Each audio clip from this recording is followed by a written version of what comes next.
What if ganito? Mahirap siyang i-analyze. And then, so ang gawin natin is mag-draw ulit tayo ng mga ganyan. And then, i-minus natin. Dapat magkakapareho dyan para makuha natin ang next term. So, 5 minus 1 equals 4. 16 minus 5 equals 11. 34 minus 16 equals 18.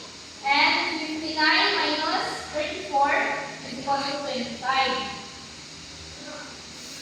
Para makuha natin, so hindi man sila magkakapareho, para makuha natin is opposite ulit tayo dito. Dito na naman ang i-minus natin. I-minus na natin dito. So 11 minus, mag-draw ulit tayo ng mga. So para makuha is 11 minus 4 is equals to 7.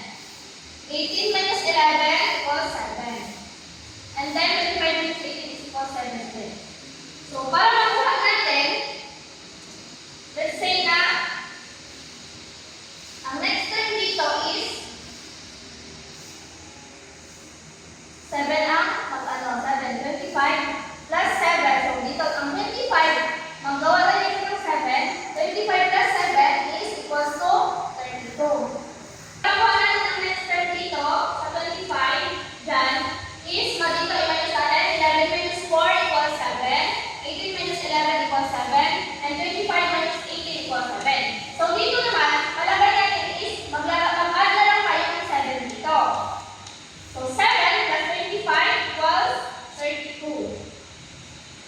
So same na sila, same na sila dito is magkakata. Para makuha natin ang next term dito, itong 32, i-add na lang natin sa last term kanina dito. So, 59 plus 32 is equals to 91.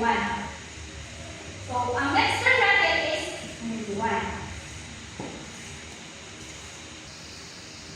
So, if doon ang patterns, dito ang algebra. So, ang Sarah, sa algebra naman is Sarah has 5 more books than her friend.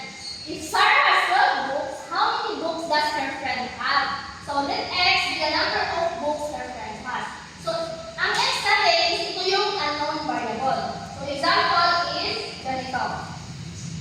X equals 12 minus 5. Ang X, minus natin siya both sides.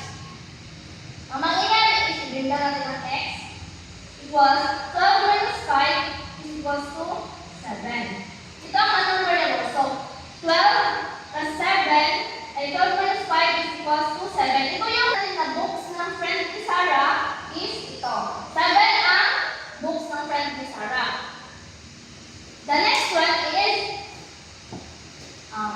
Ben. Another example. So, Ben has 7 marbles. He wants to have 15 marbles. How many more marbles she needs? So, let X be the number of marbles she needs.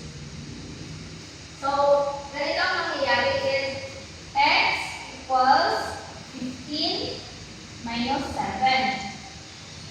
I-minus ulit natin itong X sa both sides. So, X equals 5 minus 7 is equals to 8. So, mag-need siya na 8. Ito ang answer natin. 8, mag-kailangan